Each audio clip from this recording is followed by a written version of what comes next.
बरादरान मिल्लत इस्लामी अस्सलामु अलैकुम व रहमतुल्लाहि व बरकातुहू।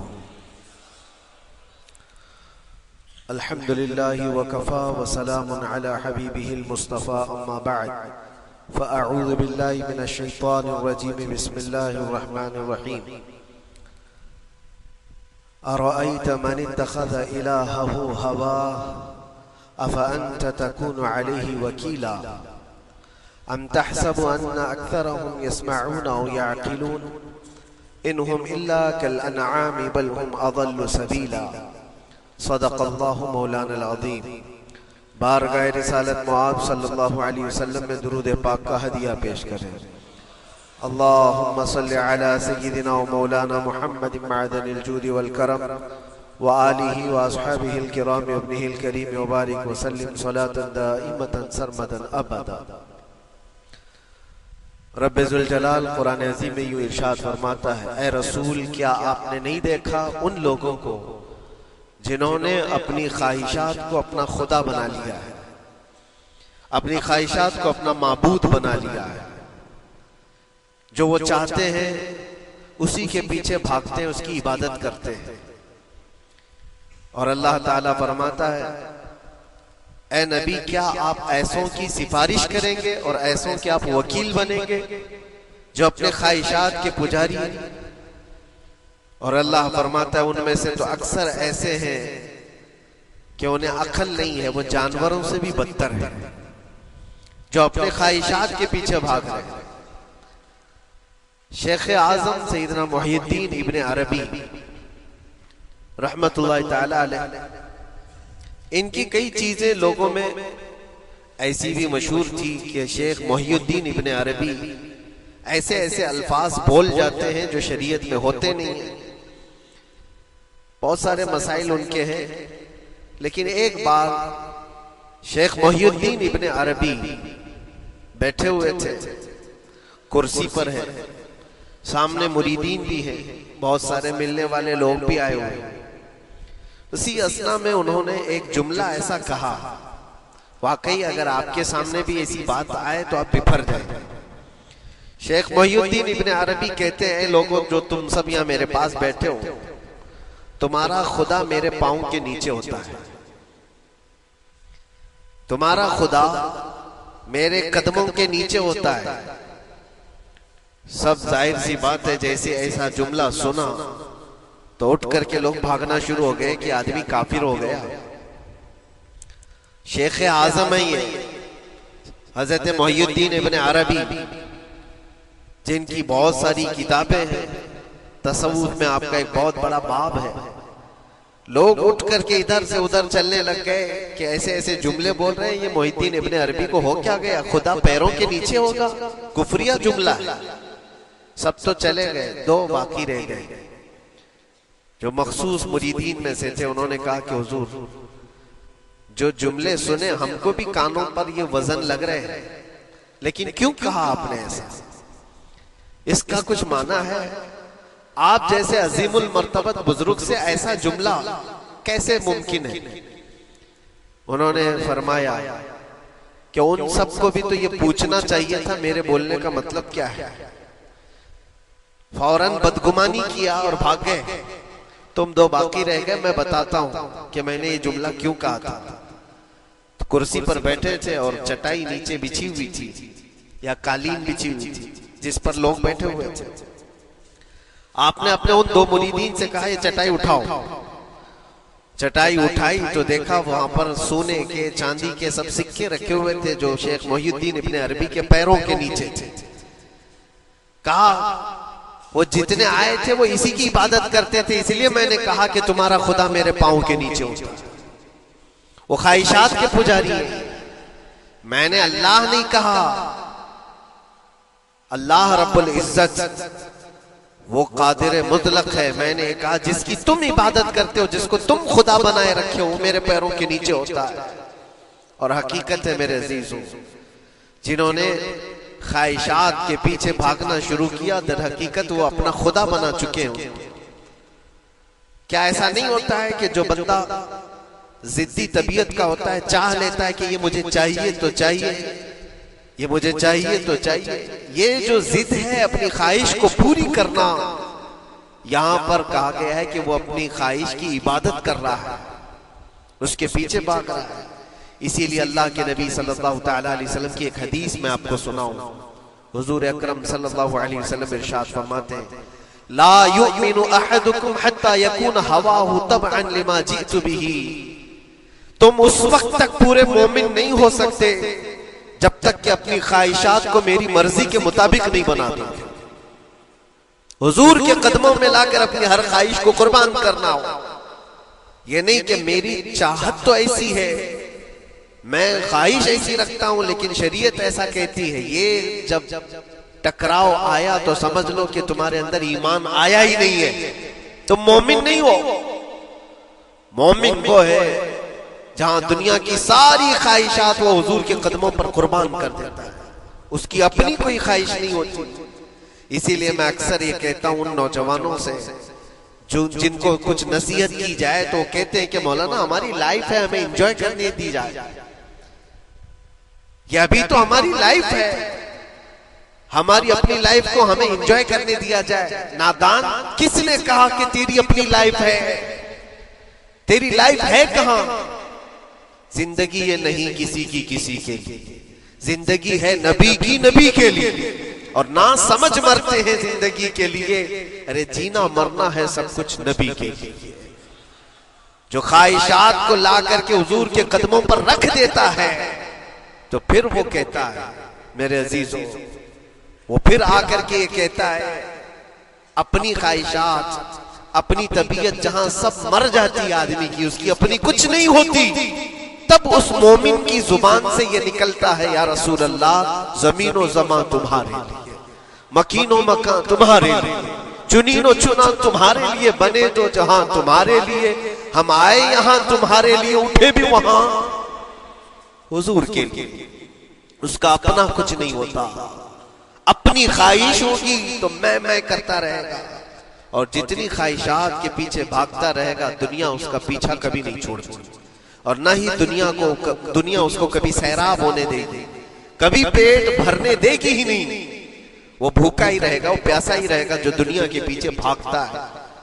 एक मर्तबा सैयदना अब्दुल्लाह इब्न मसूद रज़ी अल्लाह तआला अन्हु गमगीन बैठे हुए थे, किसी बात का गम होगा। नबी पाक सल्लल्लाहु तआला अलैहि वसल्लम का गुजर हो रहा था, आपने देखा, हज़रत अब्दुल्लाह इब्न मसूद से पूछा कि गम क्यों है, तो आप खामोश रहे। तो अल्लाह के नबी सल्लल्लाहु अलैहि वसल्लम ने एक जुमला फरमाया जो आज हम सबके लिए सबक है मेरे अजीजों। फरमाते हैं ला तुकत्थिर हम्मक मा युक़द्दिर यकुन, अपने गम को ज्यादा मत बढ़ा, जितना लिखा है उतना मिलके रहेगा। वमा तुरज़क़ यअतिक, जितना अल्लाह ने रिज़्क़ लिखा है वो आकर रहेगा, वो तेरे पास आ जाएगा। गम कब बढ़ते हैं इंसानों के? हमारे अंदर जो टेंशन जिसको आप कह रहे हो, फ्रस्ट्रेशन कह रहे हो, ये सब चीजें इंसान की जिंदगी में कब आती हैं? जब ये अपनी लौ और अपनी ख्वाहिशात दुनिया से लगाता है। खालिक से अगर लगाता है तो फिर उसके गम नहीं बढ़ते, बल्कि गमों का मदावा है। इसीलिए बुजुर्गों ने फरमाया कि अगर टेंशन फ्री जीना चाहते हो तो इंसानों से उम्मीदें कम कर लो, अल्लाह की जात से यकीन बढ़ाओ, उसकी जात से यकीन बढ़ाओ। हमने देखा है अपनी जिंदगी में जिससे हम मिलते रहे, जिससे कुछ ख्वाहिशें रखते रहे या जिसके मुताल्लिक कुछ उम्मीदें वाबस्ता कर रखी, यहाँ उम्मीदें टूट जाती हैं, फिर इंसान का गम बढ़ता है, इंसान मगमूम हो जाता है। अल्लाह की जात से जो वाबस्ता हुआ और वहां जो आस लगाया, वो हर दिन बशाशत के साथ जीता है, यकीन के साथ जीता है। इसीलिए मेरे अजीजों, यहाँ जिसने भी अपने ख्वाहिशात को दुनिया के साथ लगाया उसे कम करना है। ला तुकत्थिर हम्मक मा युक़द्दिर यकुन, अल्लाह के नबी फरमाते हैं अपने गमों को ज्यादा मत कर, जितना लिखा है उतना तुझे मिल कर रहेगा। इस दारे फानी में, इस अमल की दुनिया में हमने अपने बहुत सारी चीजें फैला रखी। एक चीज मैं आपको बताऊं कि कभी कभार मैं देखता हूं मोबाइल को, अब सबके हाथों में मोबाइल है, और कभी कभार ये स्टक भी होता है। अच्छी अच्छी कंपनियों के मोबाइल भी स्टक हो जाते हैं, या तो कभी बहुत ज्यादा बैटरी गर्म हो जाती है और मोबाइल भी गर्म होने लगता है। फिर इसका हल क्या है? एक्सपर्ट से पूछते हैं, मोबाइल कभी हैंग हो रहा है या कभी बहुत बैटरी गर्म हो रही है, इसके रीजन क्या है? तो वो एक्सपर्ट यही बताते हैं कि इसके ऊपर ओवरलोड हो सकता है, बहुत ज्यादा इसमें डाटा जमा हो चुका है और फिर बैकग्राउंड में एक्टिव है बहुत ज्यादा, जिसकी वजह से बैटरी हार्मफुल है, बहुत ज्यादा गर्म हो जाती है। या तो फिर एक साथ कई चीजें इसके अंदर डाल दी जाती हैं तो इसका प्रोसेस कम हो जाता है, स्टक हो जाता है। ये तो मोबाइल है जो तुम्हें सिखा रहा है। यही चीज है दुनिया के हमारे इस लाइफ में, हमारी जिंदगी में बहुत ज्यादा चीजें अगर दिमाग में आ जाती है तो फिर दिमाग गर्म भी हो जाता है और स्टक भी होता है, हर चीज सोचने से भी आरी हो जाता है, सही तरीके के फैसले नहीं ले पाता। अच्छा, नुकसान क्या है इसका? सेम हमने मोबाइल एक्सपर्ट से भी पूछा, जब मोबाइल बहुत ज्यादा गर्म होने लगे या स्टक होने लगे तो इसको क्या करना चाहिए? तो एक्सपर्ट्स बताते हैं कि इसके रेडिएशन बहुत ज्यादा होते हैं उस वक्त और ये नुकसान पहुंचा सकता है। जो इस्तेमाल कर रहा है उसके दिमाग पर भी असर करेगा, आसपास के लोगों पर भी असर करेगा। एक मोबाइल के ऊपर अगर ज्यादा लोड आ जाए तो उसके रेडिएशन आसपास सबको खराब करते हैं। यही हाल इंसान की जिंदगी का है। तुम्हारे दिमाग के ऊपर अगर गम ज्यादा बैठ गए और बहुत ज्यादा दिमाग हावी हो गया तो खुद का तो नुकसान करोगी ही, आसपास जितने हैं सबका नुकसान करो। तुम्हारी वजह से तुम्हारे माँ बाप भी परेशान, तुम्हारी औलाद, तुम्हारे बीवी बच्चे सब इस पे हाल, इन सब चीजों में मुलव्विस हो जाते हैं। अब इसका इलाज क्या है? कहा गया मोबाइल को ऑफ कर दो, डाटा कम कर दो, इसके अंदर से कुछ चीजें डिलीट कर दो, फिर ये अपने नॉर्मल हालत में आ जाए। सेम आपके लिए भी है, दिमाग में दुनिया के बहुत सारे फितूर भरे हो तो थोड़ी चीजें डिलीट कर दो, थोड़े दिनों के लिए अपनी इस एक्टिव लाइफ को रोक दो और आ जाओ अल्लाह की बारगाह में और आंख बंद करके उसकी तरफ लौ लगाओ, इसलिए कि हमारी बैटरी जो चार्ज होगी वो खालिक कायनात से ही होगी। बनाने वाला ही बेहतर जानता है इसकी जिंदगी किस चीज से चलती है। और इसीलिए कहा है, इमाम गजाली रहमतुल्लाह ताला अलैह फरमाते हैं, जो बंदा अल्लाह के जिक्र से कई दिन तक गाफिल होता है तो मुर्दा लाश है जो चल रहा है, बाजारों में जो चल फिर रहा है, जिक्र इलाही नहीं करता तो इसकी रूह खत्म होने के करीब आई है, ये जिंदा लाश है। यहाँ जमाने हो गए, महीनों बीत गए, बरसों हो जाते हैं, कितने दिन ऐसे हैं आपने अल्लाह के जिक्र के लिए अलग से वक्त निकाला हो? कहाँ है वक्त? नमाज भी ऐसे पढ़ करके भाग जाते हैं जैसे लगता है कि कोई चीज हमारे ऊपर सवार थी, जल्दी से हटा दी और भाग गया। नहीं मेरे अजीजों, हमारी रूह जब बीमार होती है, हमारी रूह को जब भूख लगती है तो अल्लाह के जिक्र से इसका इलाज भी होता है और इसको रिस्क भी मिलता है, लेकिन हम रिस्क देते ही नहीं। कभी आपने देखा हमारी बॉडी को, सुबह नाश्ता ना करो, दोपहर में खाना ना खाओ तो शाम तक हमारा जिस्म हिचकोले लेने लगता है, चक्कर आने लग जाते हैं। क्यों? जिस्म 2 वक्त के खाने को छोड़ना बर्दाश्त नहीं कर पाता, कमजोरी आ जाती है, जिस्म को भूख लगती है, हमें खाना देना इसे जरूरी है। इसी तरह अल्लाह ने हमारी जो रूह बनाया है, रूह को भी रिस्क की जरूरत है। और रूह का रिस्क क्या है? रूह का खाना पीना क्या है? काजू बादाम मेवे पिस्ते खा करके रूह को ताकतवर नहीं बना सकते। फरमाया गया रूह की ग़िज़ा अल्लाह का जिक्र है। जब बंदा अल्लाह का जिक्र करता है तो उसकी रूह को ताकत मिलती है और रूह कमजोर नहीं रहती, ताकतवर बन जाती है। अज़ीज़ान गिरामी औक़ात, फिर मैं खुलासतन ये बात कहूंगा कि हमने दुनिया में इतनी सारी चीजें फैला ली हैं, इतने सारे, जिसकी वजह से गमों का बोझ हमारे दिमाग पर तारी है। और एक वक्त वो आएगा जब सारी चीजें छोड़ करके फौरन भागना पड़ेगा, निकलना पड़ेगा। कुछ लोगों के मुतालिक कहा गया है कि रूह निकलने के वक्त उसको बहुत तकलीफ होती है, सबके लिए नहीं। कुछ ऐसे लोग हैं जिनके रूह निकलने के वक्त दर्द ज्यादा होता है, तकलीफ ज्यादा होती है मरने के वक्त। पूछा गया क्यों? कहा कि ये रूह जो है उसकी सारी बनाई हुई चीजों में अटकी हुई है, उसकी औलाद में भी है, उसके माल में भी लगी हुई है, उसके घर में भी लगी हुई है, उसके जायदाद में भी लगी हुई है। रूह जब निकल रही होती है उन सब चीजों से भी निकल रही, जहां जहां इसकी ख्वाहिशात लगी हुई थी सब जगह से खींचा जा रहा है, तो दर्द बढ़ता चला जाता है, तकलीफ बढ़ती चली जाती है। और फिर वो जब देख रहा होता है खाली हाथ जा रहा है, तकलीफ ज्यादा होती है। इसीलिए मेरे अजीज अल्लाह के नबी सल्लल्लाहु तआला अलैहि वसल्लम का जब आखिरी वक्त आया, आपके विसाल का वक्त आया, हुजूर ने अपनी बीवियों को बुलाया, अज़वाज मुतहरात को बुलाया और पूछा कि किसके किसके पास कितना सोना है, कितना जेवर है। अज़वाज मुतहरात ने कहा मेरे पास इतना है, इनके पास इतना है। सब ने अपने चांदी सोने के जेवरात लाकर पेश कर दिया। हुजूर पाक सल्लल्लाहु अलैहि वसल्लम ने फरमाया, ऐ मेरी बीवियों, ऐ मेरी अज़वाज, अगर तुम चाहो तो ये सब अल्लाह की राह में खैरात कर दो, अल्लाह की राह में इसको वक्फ कर दो, खैरात कर दो। बीवियों ने पूछा, या रसूल अल्लाह सल्लल्लाहु अलैहि वसल्लम, क्या आज से सोना चांदी पहनना हराम हो गया है? क्या हमारे लिए नाजायज हो गया है? नबी पाक सल्लल्लाहु अलैहि वसल्लम ने फरमाया, नहीं, जीनत तो तुम्हारे ही लिए है, सोना और चांदी तुम्हारे लिए है, हराम नहीं है, नाजायज नहीं है। लेकिन मैं देख रहा हूं मेरी जिंदगी का आखिरी वक्त आ गया, मैं रब्बे जुल जलाल की बारगाह में जाने वाला हूं। मैं ये चाहता हूं कि इस हाल में दुनिया से जाऊं कि मेरे घर में सोना चांदी का कोई टुकड़ा पड़ा हुआ ना हो और अल्लाह की बारगाह में फकीर उठाया जाए। ये नबी पाक सल्लल्लाहु तआला अलैहि वसल्लम की ख्वाहिश है कि मैं अल्लाह की बारगाह में इस हाल में जाऊं कि मेरे घर में कोई चीज रखी हुई ना हो, सोना और चांदी, मालो दौलत। क्योंकि मेरे अजीजों, इसी से अंदाजा करो इंसान अपनी ख्वाहिशात में इतना घिर जाता है कि इससे निकलना उसके लिए मुश्किल होता है।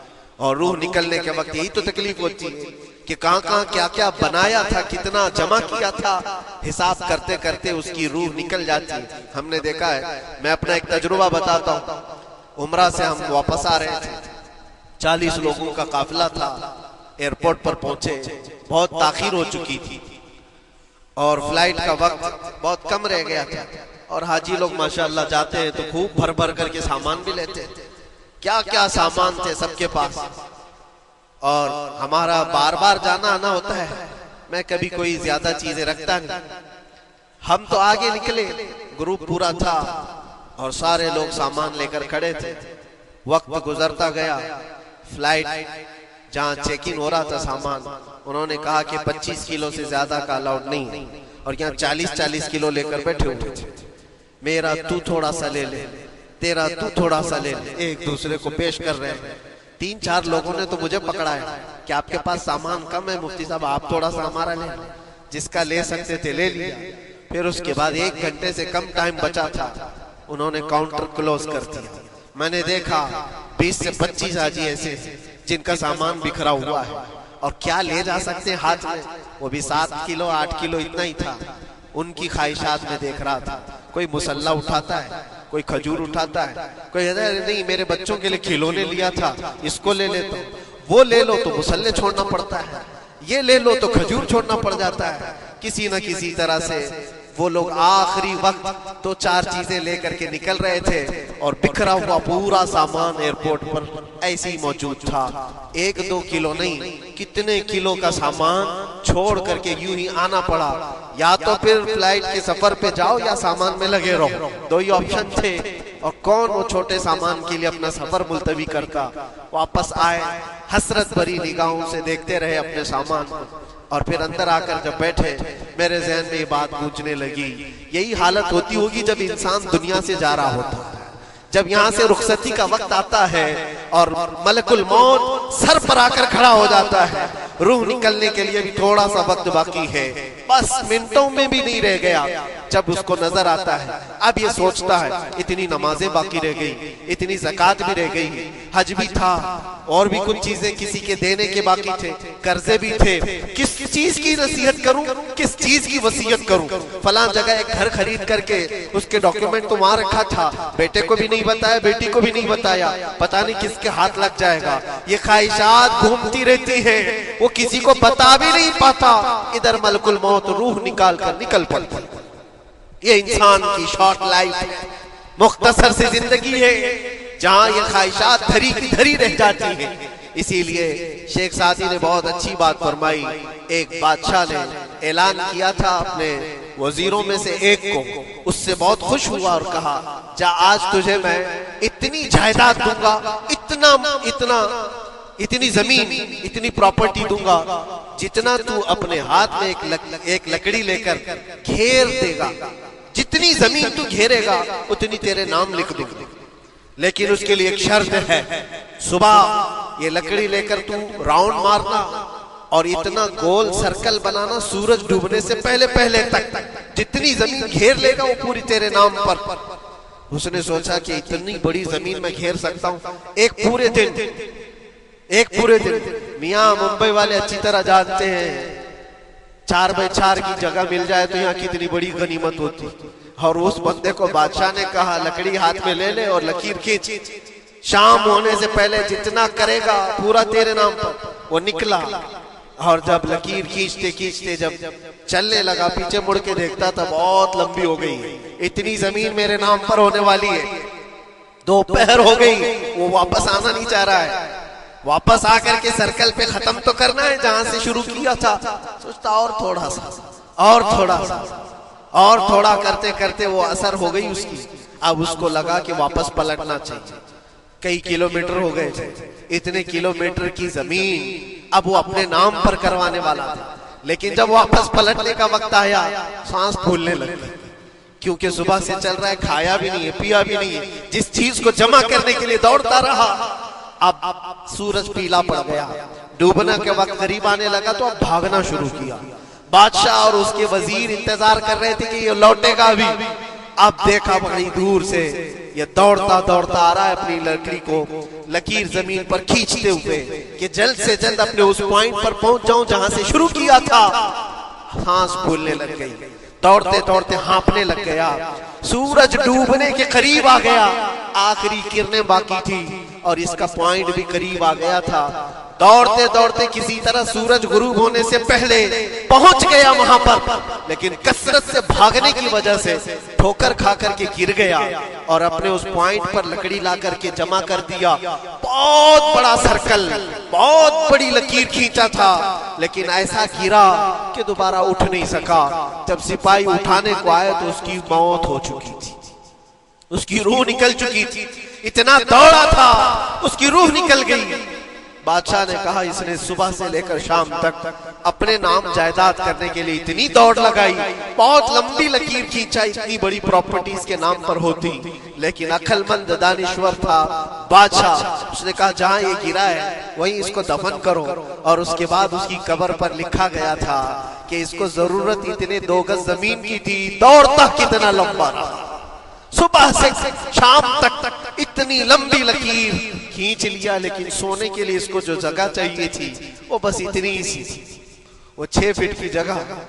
अजीजा ने गिरामी, ये एक जिंदगी के किसी का हादसा हो सकता है, लेकिन मैंने देखा है कि तकरीबन सबकी लाइफ में यही है।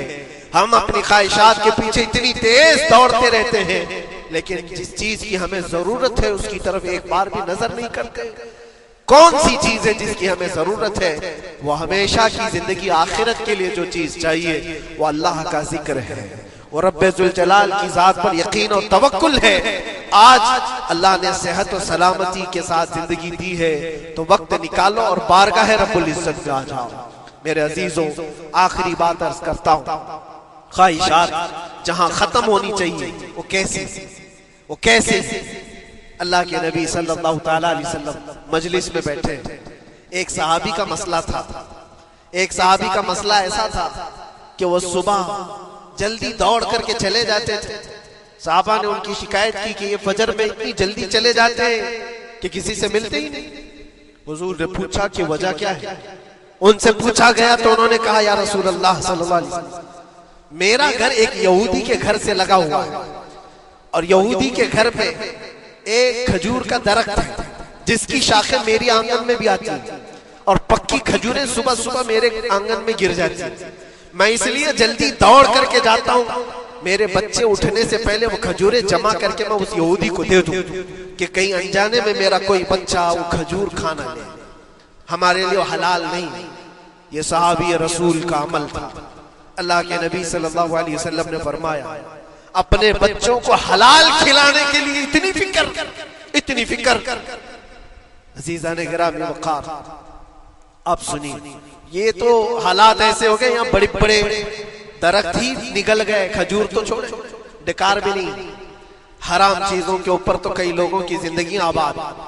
खैर, हुजूर पाक सल्लल्लाहु अलैहि वसल्लम ने उनका मसला देख करके, उनकी तकलीफ को देख करके अपने सहाबा में ऐलान किया, कोई है जो उस यहूदी का दरख्त खरीद करके मेरे इस सहाबी को दे दे, मैं उसे जन्नत में पूरा बगीचा अता करूं, जन्नत में पूरा बाग उसे अता करूं।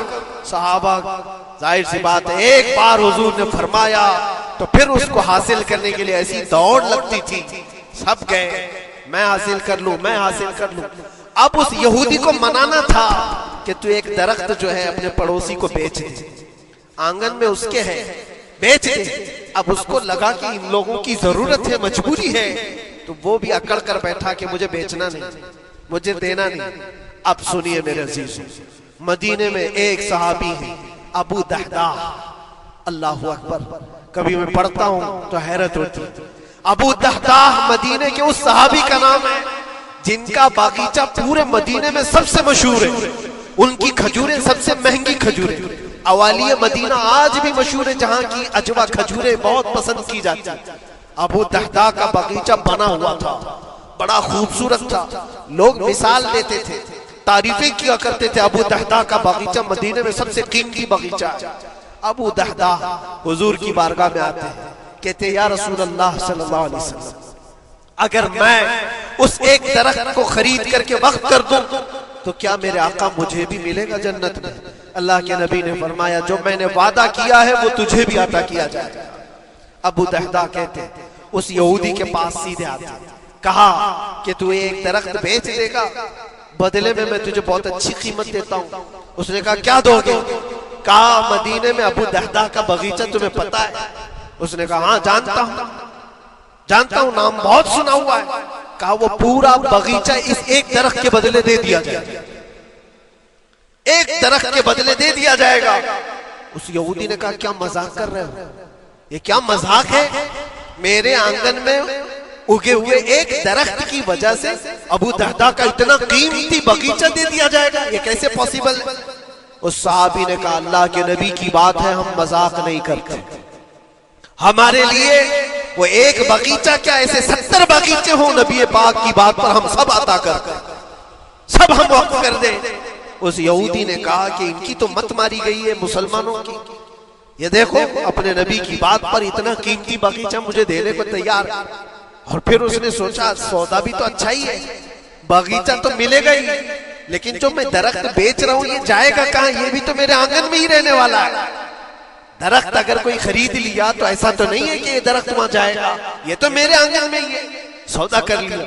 कहा बात अगर सच्ची है तो मैं ये दरख्त अपने पड़ोसी को जो तुम्हारा दोस्त है मुसलमान उसको दे रहा हूं, बदले में मुझे एक बगीचा दे दो। अबू दहदा ने उसी वक्त लिख करके दे दिया, ये बगीचा तेरे नाम का है। सोचो मेरे अजीज, जिसको सींचा हो मेहनतों से, जिस बगीचे को सजाया हो, वो रास्ते में खड़े होकर के उसका सौदा कर रहे हैं, किस बात पर? हुजूर पाक की बात थी, रसूलुल्लाह का फरमान था। आए उनकी बीवी, उनके बच्चे, बगीचे में ही घर बना हुआ था, निहायत ठंडा घर हुआ करता था, वो लोग सुकून के लिए वहां बैठते थे। अबू दहदा अपने बगीचे के दरवाजे पर आए, फाटक पर, अंदर नहीं आते, बाहर खड़े होकर के अपनी बीवी को पुकारते। उम्म दहदा पूछती है, वो आवाज आती है, क्या हुआ, अंदर क्यों नहीं आते? बाहर खड़े होकर अबू दहदा कहते, बेगम बाहर आ जा, ये बगीचा बिक चुका है, अब हमारा नहीं है, सामान ले, बच्चे ले और बाहर आ जा। बीबी ने कहा ये कैसे अचानक? ना कुछ कहा ना कुछ बताया, लेकिन वो औरतें दुनियादार औरतें नहीं थी। वहीं से अंदर से कहती है, अबू दहदा मेरा तुम पर यकीन है, अगर सौदा किया होगा तो बहुत भारी सौदा किया होगा, वरना अबू दहदा का बगीचा मदीने में बेचे जाने के काबिल नहीं है। कौन है जो इसकी कीमत लगाएगा? मेरा गुमान यह है कि मेरा शोहर अगर सौदा किया होगा तो बहुत ऊंचा सौदा किया होगा। अबू दहदा ने कहा, मेरी रफीक़े हयात बाहर तो आ जा, मैं तुझे बताऊं कौन सा सौदा किया। बाहर आ जा। बच्चों को लेती, अपना सामान समेटती है और उसी वक्त बगीचा छोड़ करके बाहर निकल आई। अबू दहदा से पूछती है, या अचानक सौदा करने की क्या जरूरत पेश आई? ये इस तरह से अचानक तुमने सौदा कर लिया और मुझे बाहर बुलाया, क्या सौदा किया, कितने पे बेचा? अबू दहदा ने कहा, मेरे हाथ में पैसा तो 1 रुपया नहीं, 1 दिरहम नहीं है। कहा फिर कितने में बेचा? कहा अंदाजा भी नहीं कर सकती। अल्लाह के नबी ने फरमाया, मेरे उस सहाबी के लिए जो एक दरख्त खरीद करके दे दे, उसे मैं जन्नत का बगीचा अता करूंगा। मैंने अपने दोस्त मुस्लिम भाई के लिए उसका दरख्त खरीद करके वक्फ किया है और बदले में उस यहूदी को ये बगीचा दे दिया है। बीवी वो नहीं थी जो ये कहती कि मत मारी गई है तेरी, घर बेच के आ गया, फला करके आ गया। वो दुनियादार औरत नहीं थी, हाथ उठाती है और सर पर रखती है और कहती, अबू दहदा मुझे तुम्हारे बारे में यही यकीन था, कसम रब्बे जुल जलाल की, अगर वो यहूदी इस बगीचे पर नहीं मांगता तो हमारे पास और जो कुछ था सब दे करके हम नबी पाक की बात पर अमल कर लेते।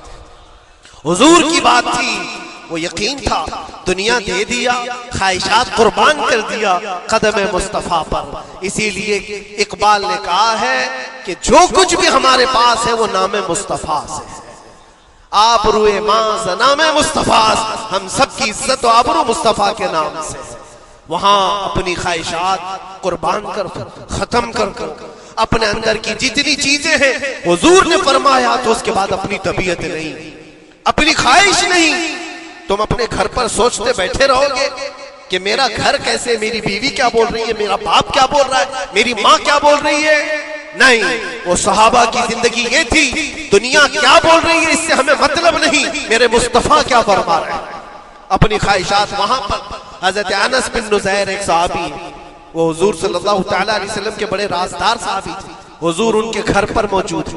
मक्का से एक लेटर आया, जंगों की वो लोग तैयारी कर रहे थे। और अनस बिन नुज़ैर कौन है? ये इनकी बीवी जो थी, अनस बिन नुज़ैर अपनी बीवी से बहुत मोहब्बत करते थे, बल्कि इश्क करते थे, इश्क करते थे अपनी बीवी से। और इश्क में उनकी शादी भी है, अपनी बीवी को बहुत चाहते थे। अब सुनो, मुस्तफा करीम सल्लल्लाहु अलैहि वसल्लम अनस बिन नुज़ैर के घर पर मक्का से एक कासिद आया और राज़दाराना तौर पर एक खत दिया, कहा मक्का वाले जंगों की तैयारी कर। हुजूर ने खत को पढ़वाया और अनस बिन नुज़ैर से कहा, अनस ये बात तेरे और मेरे बीच में राज है, किसी से नहीं कहना, जब तक मैं ना कहूं इस खत का जिक्र किसी से ना करना। अनस बिन नुज़ैर ने कहा, अल्लाह के नबी आपका हुक्म, उसके बाद मेरी जुबान नहीं खुलेगी। खत को बंद कर दिया, रख लिया। हुजूर जब तशरीफ ले गए घर से, इनकी बीवी, इनकी महबूबा, इनकी रफीक हयात जिसको बहुत ज्यादा चाहते थे, आई। कहा अनस रसूलुल्लाह घर पर आए थे, कुछ राज की बात चल रही थी, क्या बात चल रही थी?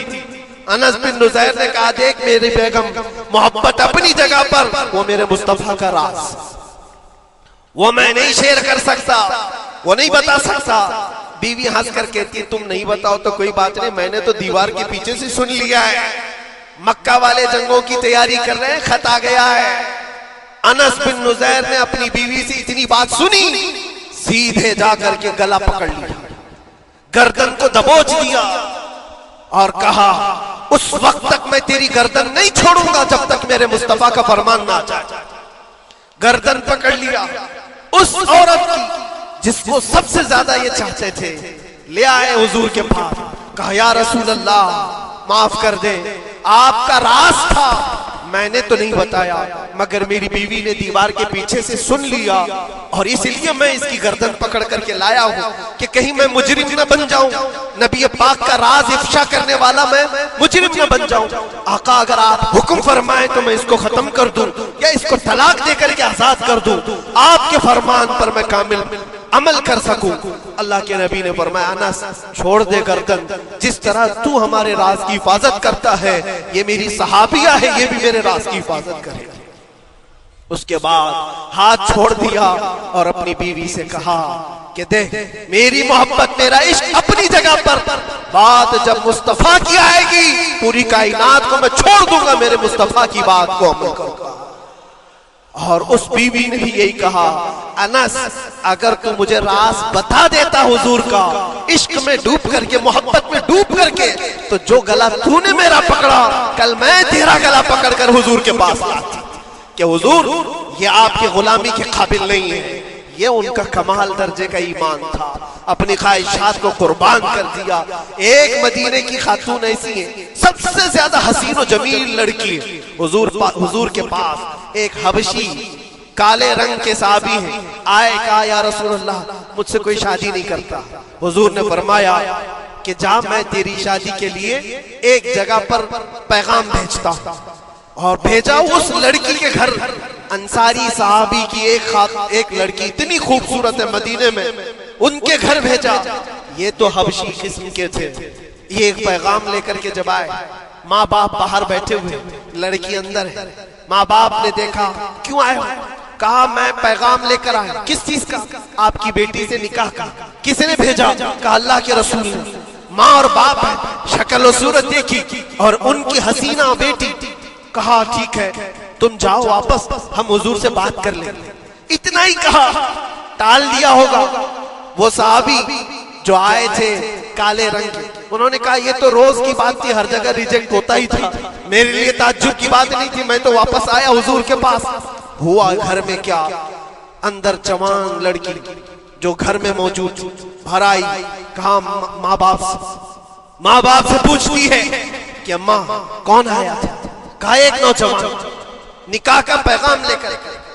बेबी उस खातून ने कहा, लड़की ने कहा आपने क्या कहा? कहा हम बाद में बात कर लें।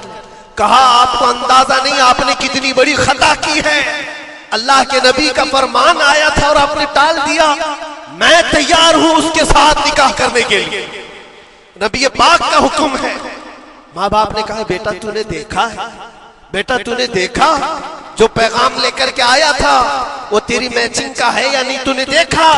उस नौजवान ने कहा, उस लड़की ने कहा मैंने पैगाम लेकर आने वाले को तो नहीं देखा, आमिना के लाल को तो देखा है, जिसने पैगाम भेजा है उसको देखा है। उसके हुक्म के बाद फिर किसी को देखना बनता ही नहीं है। वो दोनों माँ बाप दौड़ते हुए हुजूर के पास आए और वो साहबी अभी बता ही रहे थे कि मैं रिजेक्ट होकर के आया हूं। तभी माँ बाप भी दौड़ करके आए, कहा या रसूल अल्लाह खता हो गई, हमने ताखीर की आपके हुक्म में। अल्लाह के नबी हम राजी हैं, अपनी बेटी का निकाह इन्हीं के साथ करेंगे जिनका पैगाम आपने भेजा। क्या अपनी ख्वाहिशात को हुजूर के कदमों में लाकर कुर्बान नहीं किया? लेकिन निकाह हुआ भी। वो नौजवान अब्दुल्ला अस्वद निकाह का है, हुजूर ने निकाह करवा दिया मस्जिद नबी। और हजरत उस्मान से कहा कि इनको कुछ पैसा दे दो, माल दे दो, शादी का सामान तो खरीद ले, जहेज ले ले, अपना घर सजा ले। उनको साहबा ने पैसे दिए, गरीब थे।